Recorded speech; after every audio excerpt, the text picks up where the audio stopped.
Today's project might look straightforward at first, but every tree removal comes with its own unique challenges.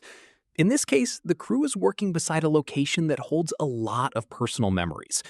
Instead of hauling everything away, the plan is to safely bring the tree down while leaving all of the wood on site, which means every cut has to be carefully planned to keep the debris inside the designated drop zone. Before the real work even begins, there's a lighthearted prediction that the climb won't be completely smooth. Moments like these show that even experienced professionals know unexpected things can happen once they're off the ground. A little humor helps keep the atmosphere relaxed before tackling a dangerous job.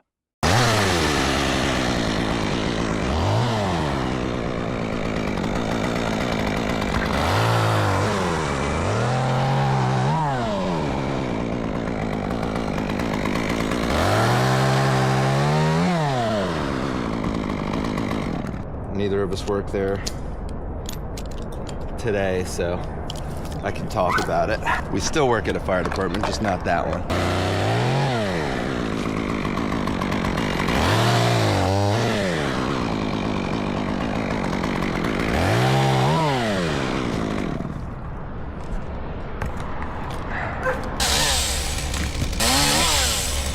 But the schedule we work is 24 hours on, 48 hours off, which is a typical firefighting schedule. It's not the only one, but it's one of the common ones. And so you have 2 days off for every... Does that count as a gaff out? Yeah.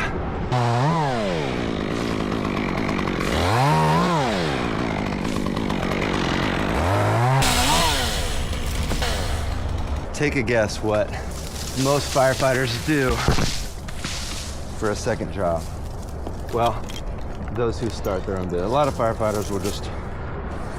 The conversation quickly shifts from the tree itself to the history behind this place.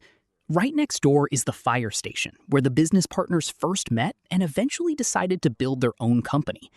Returning here isn't just another workday, it's a reminder of where everything started and how a simple idea eventually became a successful business. Many people don't realize that firefighters often work multiple jobs because of their unique shift schedule.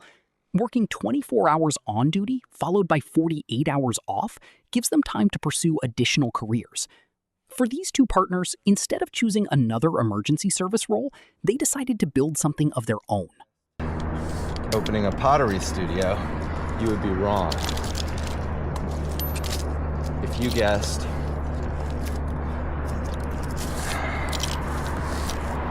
mowing lawns, you'd be right. Most of them mow lawns or pressure wash.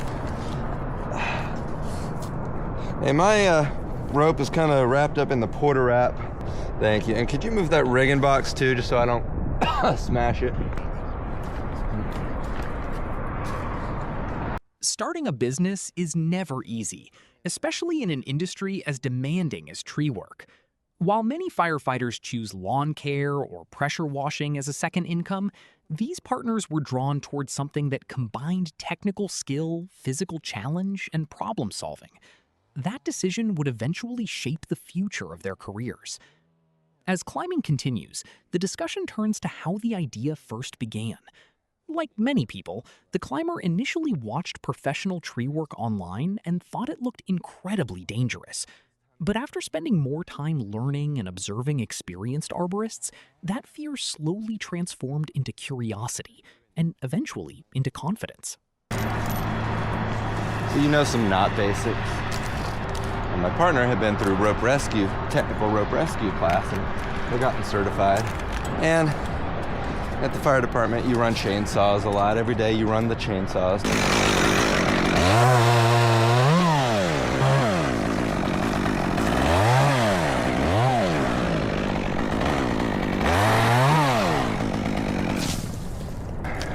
So, as you gain more familiarity with those things, the idea of a tree company seems more and more doable. So, we talked about it, and then one day I said, let's go over to my property. Got 13 wooded acres.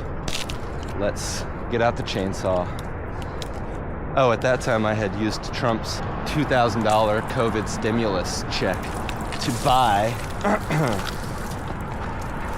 a steel 660. Experience from firefighting also played an important role.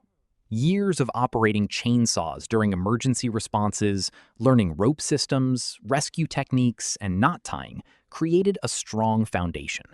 Those skills didn't instantly make them arborists, but they gave them the confidence to start learning the profession safely. Every successful company starts somewhere, and this one was no different. Long before expensive equipment or large crews, it all began with a small chainsaw, a few climbing ropes, and plenty of determination. They practiced on private woodland, learning how to control the direction of falling trees while improving with every attempt. One of the first jobs we ever almost got, was removing those limbs overhanging his house.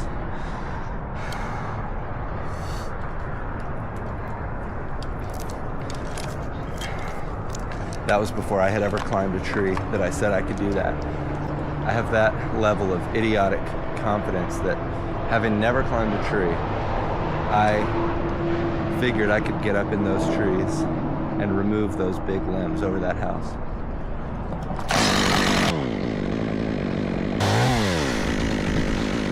You may notice those limbs are still there.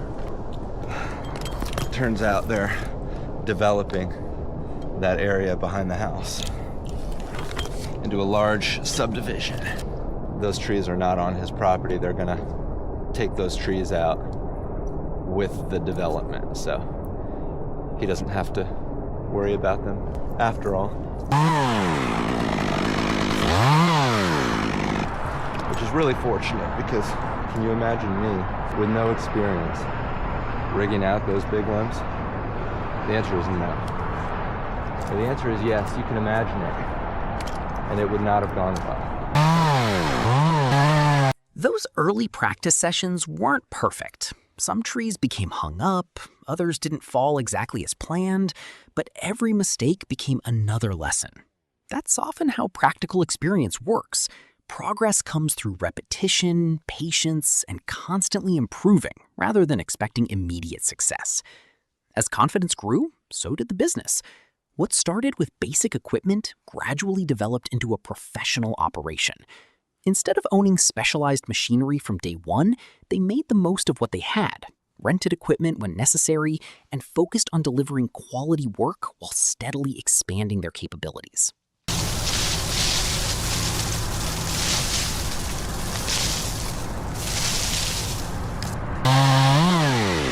So we're trying to avoid hitting the grass.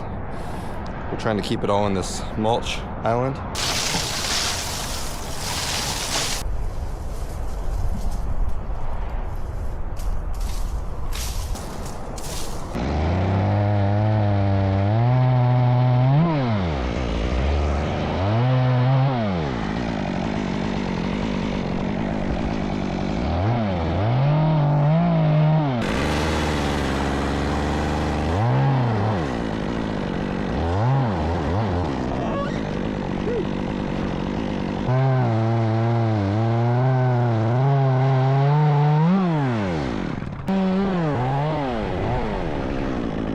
This guy that appeals to you, then I would love to talk to you.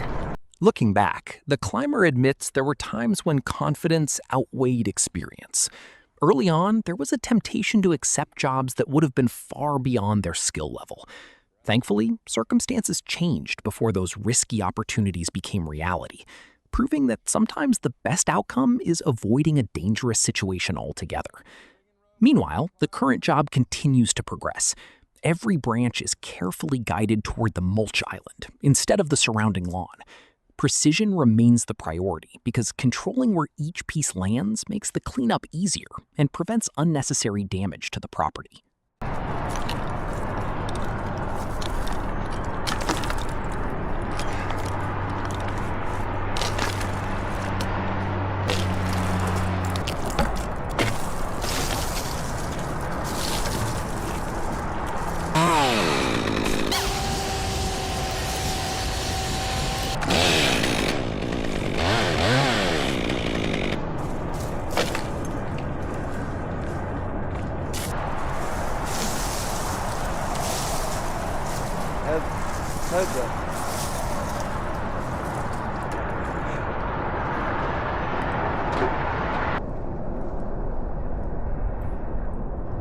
The homeowner also brings back memories from the firefighter's earlier days. He was well known around the station, regularly stopping by to chat, bringing his dogs along, and becoming a familiar face to the crew. It's a reminder that long-term community relationships often become just as meaningful as the work itself. For anyone thinking about starting their own business, the message here is simple. Success doesn't happen overnight, and there isn't a perfect blueprint.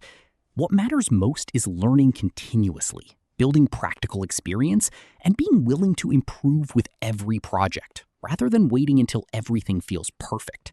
All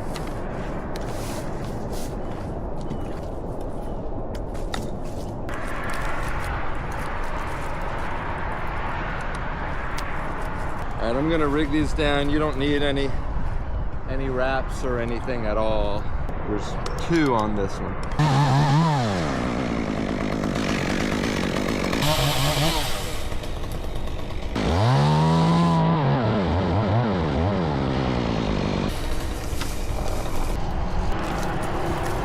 Back in the tree, communication becomes increasingly important.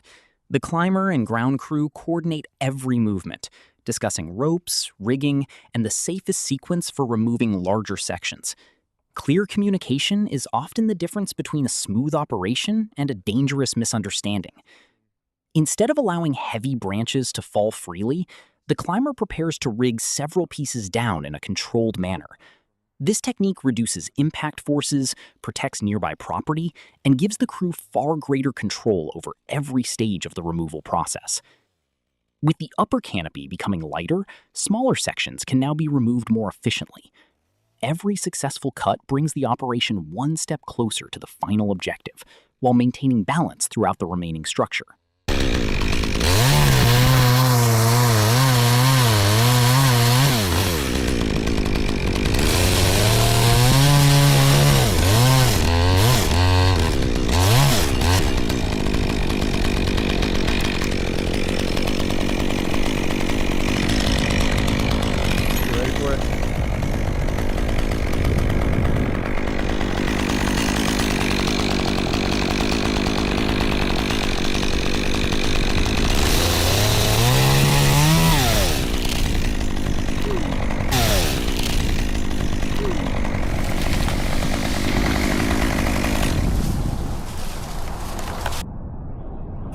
The climber eventually decides that additional rigging won't be necessary for the next section and prepares to free fall the top under controlled conditions.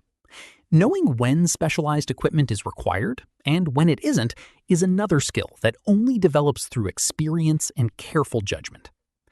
As the operation approaches another important stage, something unexpected appears to happen off camera, immediately catching everyone's attention.